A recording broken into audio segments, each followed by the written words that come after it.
नमस्कार दोस्तों। आप देख रहे हैं सिनेमा हॉल और मैं अजय ब्रह्मात्मज। एक की उम्र 78 है, दूसरे की 88। जी हाँ, मैं हिंदी फिल्म इंडस्ट्री के दो सक्रिय बुजुर्गों के बारे में आपको बताने जा रहा हूँ। 78 के अमिताभ बच्चन, 88 के श्याम बेनेगल। और दोनों इस उम्र में जब देश के आम बुजुर्ग दुनिया समाज को गालियाँ देने लगते हैं, अपने परिवार के लोगों से उनके झगड़े हो जाते हैं,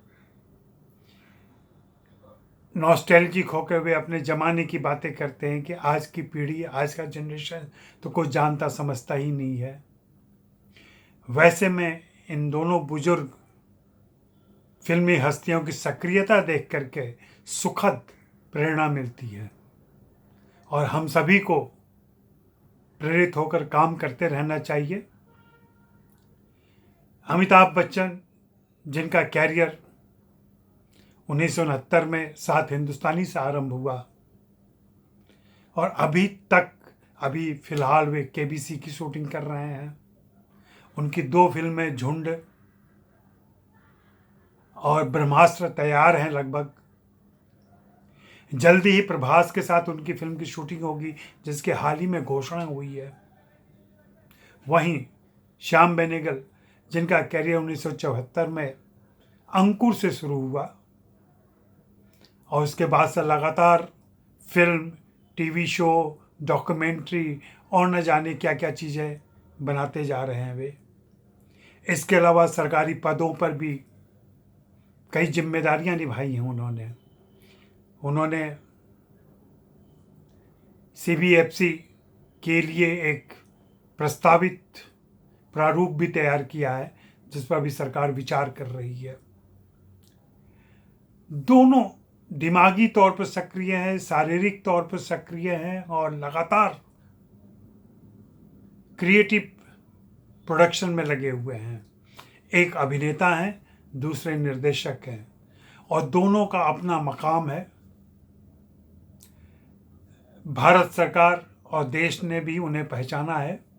दोनों को दादा साहब फाल्के अवार्ड मिल चुका है। दोनों को अनेक राष्ट्रीय पुरस्कार मिले हैं, फिल्म फेयर पुरस्कार मिले हैं और भी अनेक पुरस्कार और उपाधियां मिली हैं।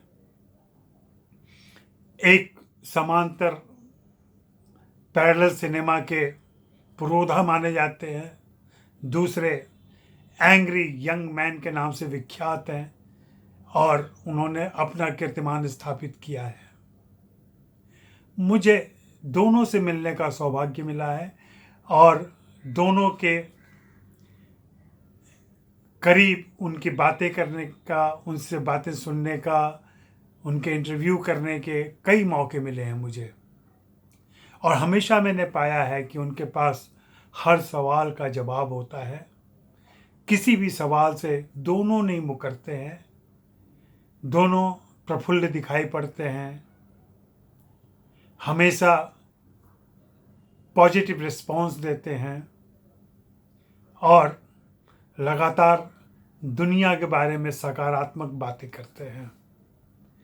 उनकी पॉजिटिविटी है जो इस तरीके से उन्हें व्यस्त रखती है और प्रोडक्शन के लिए तैयार रखती है। हमें आम नागरिक के तौर पर, उनके फॉलोअर्स के तौर पर, उनके प्रशंसक के तौर पर उनके पद चिन्हों पर चलना चाहिए, उनसे सीखना चाहिए। श्याम बाबू लॉकडाउन के दिनों में कुछ दिनों तक आराम करने के बाद अब वे ऑफिस जाने लगे हैं। पिछले दिनों उनकी तस्वीर सोशल मीडिया पर आई थी। शिवेंद्र सिंह डूंगरपुर ने उसको शेयर किया था और मेरे लिए वो बहुत ही प्यारी और प्रेरक तस्वीर थी। अमिताभ बच्चन तो अपनी तस्वीर खुद डालते रहते हैं, हम देखते रहते हैं उन्हें।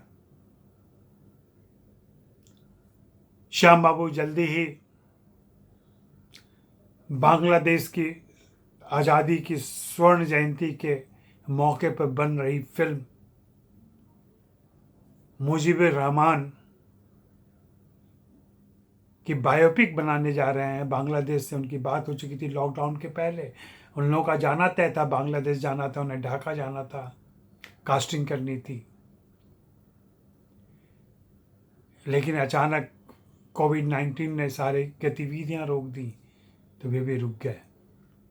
लेकिन ये कितने बड़े गर्व और गौरव की बात है कि एक देश अपने सर्वाधिक प्रिय नेता की बायोपिक बनाने की जिम्मेदारी एक भारतीय फिल्मकार को देता है, वह भी श्याम बेनेगल को।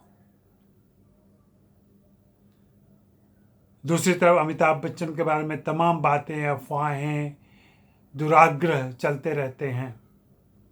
वे कभी किसी सवाल के जवाब नहीं देते, न किसी प्रकार की भद्दी आलोचना के खिलाफ कुछ बोलते हैं। हाँ, व्यक्तिगत आक्षेप जब उनके परिवार पर होता है तभी वे पलटकर ब्लॉग और ट्विटर के जरिए जवाब देते हैं। दोनों नितांत सक्रिय हैं, अलर्ट हैं, सचेत हैं, सजग हैं, और जैसा कि मैंने शुरू में ही कहा, दोनों सक्रिय हैं। हम दोनों के जज्बे को सलाम करते हैं और दुआ करते हैं कि दोनों सही सलामत रहें, काम करते रहें, कभी भी अपने बूट न टांगे। जी शुक्रिया, मेहरबानी।